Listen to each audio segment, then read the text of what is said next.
అందరికీ నమస్కారం అండి. Welcome back to Ragalatha channel. మనకైతే ఒక ప్రొఫార్మా ఇప్పుడు ఇవ్వడం జరిగింది. స్ప్రెడ్షీట్లో 2015-16 నుంచి ఇప్పటి వరకు మనకి జమలు ఎంత, ఖర్చులు ఎంత అని అయితే అడగటం జరిగింది. దాని గురించి అయితే కొంచెం సింపుల్ టెక్నిక్ నాకు తెలిసింది నేను మీకు చెప్తాను. Already population, panchayat wise population వేయటం జరిగింది. అలాగే ఏరియా కూడా వేయటం జరిగింది. ఇయర్ ఆఫ్ క్రియేషన్ అన్న దగ్గర ఆ గ్రామ పంచాయతీ ఏ సంవత్సరంలో ఏర్పాటు చేయబడింది, అంటే వేరే పంచాయతీల నుంచి వేరుపడింది, లేదంటే కొత్తగా పంచాయతీ పలానా సంవత్సరంలో ఏర్పాటు చేశారు అనేది మనకు తెలిసినట్లయితే ఇయర్ ఆఫ్ క్రియేషన్ అనేది వేస్తాం. తర్వాత మనకి 2015-16 నుంచి మనకి వివరాలు అయితే అడగటం జరిగింది. అందులో ఓన్ సోర్స్ రిసీట్స్ ఎంత, గ్రాంట్ ఇన్ ఎయిడ్ అంటే 13th, 14th, 15th finance commissions మనకు వస్తాయి కదా, అవి ఇందులో మనం వేయాల్సి ఉంటుంది అనమాట. Own resource own revenue receipts అంటే అక్కడ జనరల్ ఫండ్ వేస్తాము. గ్రాంట్స్ ఇన్ ఎయిడ్ అన్న దగ్గర 15th ఫైనాన్స్ కమిషన్ గ్రాంట్స్ అనేవి వేయడం జరుగుతుంది. అయితే కొన్ని సంవత్సరాల్లో 13th, 14th కలిపి రావడం ఒక సంవత్సరంలో, అలాగే 14th, 15th సేమ్ ఇయర్లో అది కొంత గ్రాంటు ఇది కొంత గ్రాంటు రావడం జరుగుతుంది కదా. అలాంటప్పుడు ఆ రెండు గ్రాంట్లు కలిపి మనం అక్కడ వేసుకోవాలన్నమాట. అలాగే అదర్ రిసీట్స్ ఇంకా వేరేవేవైనా, అంటే అదర్ రిసీట్స్ దగ్గర మనకి ఏంటంటే ఏకగ్రీవ పంచాయతీలకి నిధులు వస్తాయి కదా, అలాగా ఏవైనా నిధులు ఏవైనా మనకు వచ్చినట్లయితే అక్కడ అదర్ రిసీట్స్ దగ్గర వేస్తాము. టోటల్ రిసీట్స్ అనేది ఇక్కడ టోటల్ చేసి వేసుకుంటాము. అలాగే ఎక్స్పెండిచర్ దగ్గర కూడా రెవెన్యూ ఎక్స్పెండిచర్ ఎంత, క్యాపిటల్ ఎక్స్పెండిచర్ ఎంత, టోటల్ ఎక్స్పెండిచర్ ఎంత అనేసి ఇలాగైతే మనకి అడగటం జరిగింది. అయితే ఇది 2015-16 నుంచి మనం క్యాష్ బుక్లు చూసి రాసేటప్పటికి చాలా టైం పడుతుంది. అయితే మొత్తం వివరాలు అయితే దొరకకపోవచ్చు, కానీ ఎంతో కొంత సమాచారం అయితే నేను తెలిసిన వరకు చెప్తాను. 15-16, 16-17, 17-18 అయితే క్యాష్ బుక్ చూసి రాసుకోండి. అది 18-19 నుంచి మనకి సిఎఫ్ఎంఎస్ వ్యవస్థ వచ్చింది. ఆన్లైన్లో మనం బిల్స్ అయితే పెట్టడం జరిగింది.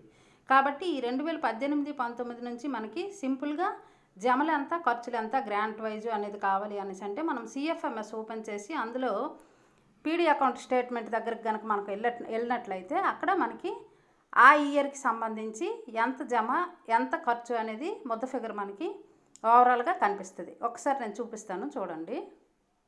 ఇది సిఎఫ్ఎంఎస్. మనం పీడీ అకౌంట్ స్టేట్మెంట్ తీసేటప్పుడు ఇక్కడ హెడ్ ఆఫ్ అకౌంట్ అనేది మనం ఇక్కడ సెలెక్ట్ చేసుకొని ఇక్కడ ఫైనాన్షియల్ ఇయర్ సెలెక్ట్ చేసుకుంటాం. ఇక్కడ నేనైతే కరెక్ట్గా సెలెక్ట్ చేయలేదు, కానీ ఇక్కడ 1/4/2018 నుంచి 31/3/2019 అని సెలెక్ట్ చేసి డిస్ప్లే ట్రాన్సాక్షన్స్ అన్నీ మనం సెలెక్ట్ చేస్తే ఇక్కడ ఓవరాల్గా మనకి డిపాజిట్స్ అన్నీ ఈ గ్రీన్ కలర్లో ముద్ద ఫిగర్ వస్తుంది టోటల్ అని, అలాగే ఎక్స్పెండిచర్ రెడ్ కలర్లో వస్తుంది. ఇక్కడ మాకు ఎక్స్పెండిచర్ ఆ సంవత్సరానికి ఆ పీరియడ్లో లేదు కాబట్టి ఇక్కడైతే 0 వచ్చిందనమాట. అలాగే ముద్ద ఫిగర్ ఏదైనా రావడం జరుగుతుంది. మనకి వివరాలు అయితే హెడ్ వైజే అడిగారు, అంటే మామూలుగా దేనికి ఎంత, శానిటేషన్కి ఎంత, వర్క్స్కి ఎంత అలాగ మనకు అడగలేదు కాబట్టి మనకి ఇక్కడ మనం ఇలా చేయడానికి అవకాశం ఉంటుంది అనమాట. అయితే ఇప్పుడు 2017-18కి వచ్చేటప్పటికి మనకి ఇక్కడ హెడ్స్ ఉంటాయి చూసుకోండి. ఈ హెడ్స్లో 2017-18లో జనరల్ ఫండ్ అయితే ఈ హెడ్ వస్తుంది 8448-00-109-001-001 అనేది మనకి అప్పుడుది వస్తుంది. అదే మనకి ఒక 2-3 ఇయర్స్ అయిన తర్వాత హెడ్స్ మార్చడం జరిగింది. ఈ పైది జనరల్ ఫండ్ హెడ్, ఇది అప్పటి 14th ఫైనాన్స్ హెడ్ అనమాట.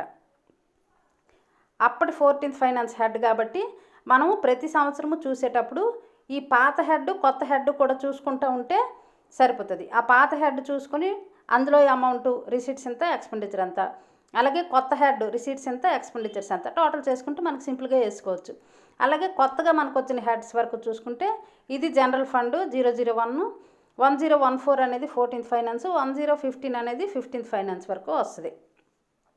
ఇది మనము ఇక్కడ మొత్తం ఫిగర్లోనే వచ్చేస్తాయి. కొంతమంది అయితే క్యాష్ బుక్లో యాబ్స్ట్రాక్ట్ అని year wise receipts head wise వేస్తూ, ఎక్స్పెండిచర్ కూడా హెడ్ వైజు వేస్తూ యాబ్స్ట్రాక్ట్ అనేది రాయడం జరుగుతుంది. అలాగ రాసిన వాళ్ళకైతే సమస్య లేదు, అక్కడ ఫిగర్ తీసి ఇక్కడ మనం ఎక్సెల్లో నింపేస్తాం.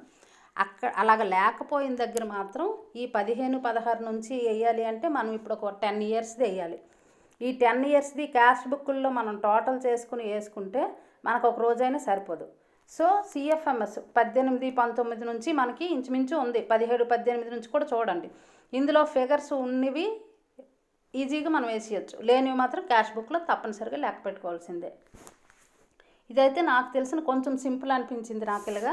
ఎందుకంటే ఇక్కడ టోటల్ ఫిగర్ రిసీట్ ఎంత, ఎక్స్పెండిచర్ ఎంత అనేది మనకి ఇక్కడ కనిపిస్తుంది కాబట్టి ఆ ఫిగర్ని మనం వేసి టాలీ చేసి మనమైతే ఎక్సెల్ ఇచ్చేయాలి. ఎందుకంటే మనకు అన్ని అర్జెంటుగా ఇవ్వమంటారు. కాకపోతే ఇక్కడ డేటా ఉందా లేదా అనేది మరి మనమే చేసుకోవాలి, తప్పదు.